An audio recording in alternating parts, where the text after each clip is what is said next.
अब जरा आपको इसी दूसरे दौर के इलाके में लेके चलते हैं। भागलपुर 7 सीटें हैं, जिसमें से पिछली बार 6 सीटें एनडीए ने जीती थी, एक भागलपुर मेन दूसरी बार अजय शर्मा ने जीती थी और तीसरी बार यहां कांग्रेस के उम्मीदवार हैं। हालांकि पिछली बार भागलपुर से एलजेपी की बहुत अहम भूमिका थी और अजीत शर्मा यहां भागलपुर से दूसरी बार विधायक बने थे।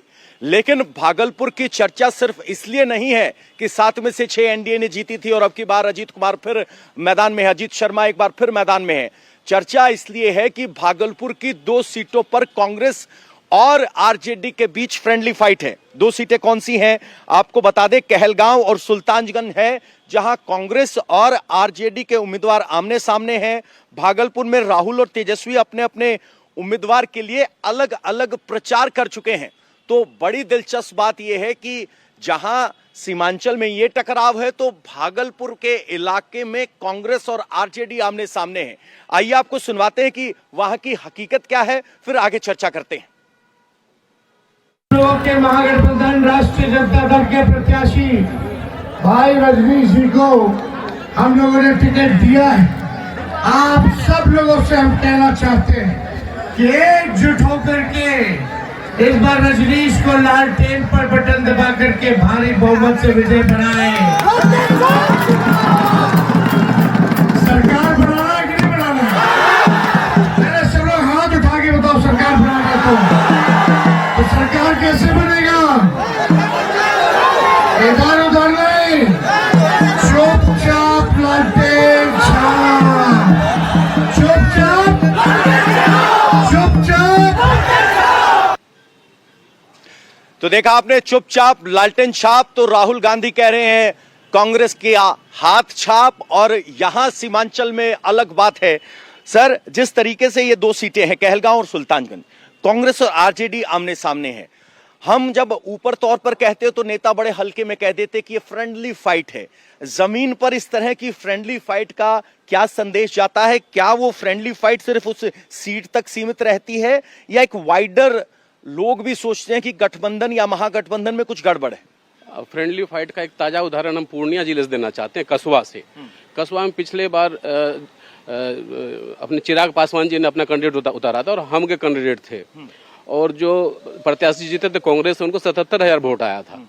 वहीं लोजपा 60,000 और हमने 23,000 वोट लाया था। अगर इस वोट का बिखराव नहीं होता तो ये बिल्कुल कहना गलत है कि फ्रेंडली फाइट में कुछ भी, सब लोग अपने अपने चुनाव लड़ते हैं। अब बात करें अब अंग प्रदेश के भागलपुर क्षेत्र की, तो इस बार जो पहले चरण में हम लोगों ने बम्पर मतदान देखा पहली बार, तो कहीं न कहीं महिलाएं निकल के आई। जो चुनाव के पहले योजनाएं दी गई उसका प्रभाव था वो, और जो जदयू का और नीतीश कुमार का जो यूएसपी है, महिलाएं जो उनके सभाओं में भी दिखी, वो कहीं न कहीं प्रभाव डालता है। अंग प्रदेश में इसका असर ज्यादा है।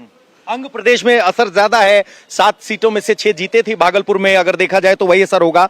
सर, हम आपसे ये समझना चाहते हैं, सर ने कहा महिलाएं वोटर डालती हैं, फ्रेंडली फाइट का भी असर बताया। इस तरह की फ्रेंडली फाइट का असर क्या एक सीट तक सीमित रहता है या वाइडर में भी जाता है उसका? नहीं, वाइडर में जाता है, बिल्कुल जाता है। इसलिए कि जब आप फ्रेंडली फाइट करते हैं, एक ही गठबंधन में आप शामिल हैं, 2 पार्टी आमने सामने होती है, तो इसका मैसेज पूरे राज्य में जाता है कि निश्चित रूप से गठबंधन में ठीक ठाक नहीं चल रहा है सब कुछ, तो इसका असर होता है। और जो वोटर है उसमें बिखराव की भी संभावना होती है। तो इसलिए गठबंधन यदि है तो वह मजबूती से होनी चाहिए। असर जमीन पर दिखाई देता है। एक बात और आपको बता दें कि यहाँ अगर किशनगंज में देखें तो यहाँ बिखराव हुआ था, यहाँ भी सीटों को लेकर बड़ी मारामारी थी। जो पप्पू यादव आपको बार बार कहते हुए दिखाई दिए कि विनेबल सीट्स मिलनी चाहिए, तो वो विनेबल सीट्स क्या थी? मुस्लिम भरोसा कर रहे हैं राहुल पे या मुस्लिम भरोसा कर रहे हैं तेजस्वी पे, उस पे बड़ा झगड़ा हुआ था, अंत में समझौता हुआ। सर, कांग्रेस हमेशा कह रही थी विनेबल सीट्स, खासकर इस रीजन में बड़ी खींचतान हुई थी। अब उस खींचतान में कुछ फ्रेंडली फाइट अंग प्रदेश में भी दिखाई दी। यहां पर क्या स्थिति है? यहां पर कांग्रेस और आरजेडी कितने सौहार्द में है और मुस्लिम मतदाता किसको अपना रहनुमा मान रहे हैं? क्या तेजस्वी बड़ा चेहरा है, राहुल बड़ा चेहरा है, या वो महागठबंधन पर सिमटे हुए हैं कि भाई दोनों साथ हैं, कोई दिक्कत नहीं, कांग्रेस के प्रति जो अल्पसंख्यक का प्रेम इस बार आपको दिखेगा वो कुछ ज्यादा है, बिल्कुल, खासतौर से सीमांचल इलाके में आपको स्पष्ट दिखाई पड़ेंगे। और ये होना भी चाहिए, क्योंकि राहुल गांधी का बारे में अगर आप पिछले 2, 3, 4, 6 महीने से देखें तो या तो वो महादलित की बात करते हैं या अल्पसंख्यक की बात करते हैं। और ऐसा जब हम लोग ग्राउंड सर्वे में निकले हुए थे, घूमने निकले हुए, तो हमने ये भी देखा, लेकिन जहां पर मुस्लिम बहुलता कम है वहां पर तेजस्वी के प्रति उनके जो कुछ भी है उनके मतलब आप कह सकते हैं कि लगाव बहुत ज्यादा है। अंग प्रदेश की बात, और जहां पर आपने फ्रेंडली कहा था, स्पष्ट जान लीजिए कि फ्रेंडली फाइट कोई भी गठबंधन इसलिए होता है कि वो जानती है कि यहाँ से हम हार रहे हैं। अब जरा कहलगांव की बात कीजिए, वो कांग्रेस के वरिष्ठ नेता सदानंद सिंह का घर रहा है, घर है उनका, वो लगातार वहां जीते रहे, उनके बेटे भी राजनीति में है, लेकिन उसके बाद आरजेडी का वहां पे राज आना, तो ये तय मानिए कि ये एक तरह से महागठबंधन ने एनडीए को गिफ्ट कर दिया। वो और वो सीट में बिल्कुल, भला कौन युद्ध में ऐसा चाहेगा कि हम अपने ही सैनिक आपस में लड़ाई करें। अच्छा, एक सवाल सर आपसे ले लेते हैं, आपने बहुत अच्छे से एनालाइज किया सर। बात ये है कि ये कहते हैं 5-7 फ्रेंडली सीटों से कोई फर्क नहीं पड़ता, क्या 243 के अनगणित में ये फ्रेंडली फाइट कुछ मायने रखेंगी? थोड़ा पीछे चलिए, कांग्रेस में आपसी सद्भाव है क्या आपस में? भाजपा में है क्या? आरजेडी में है क्या? जदयू में है क्या?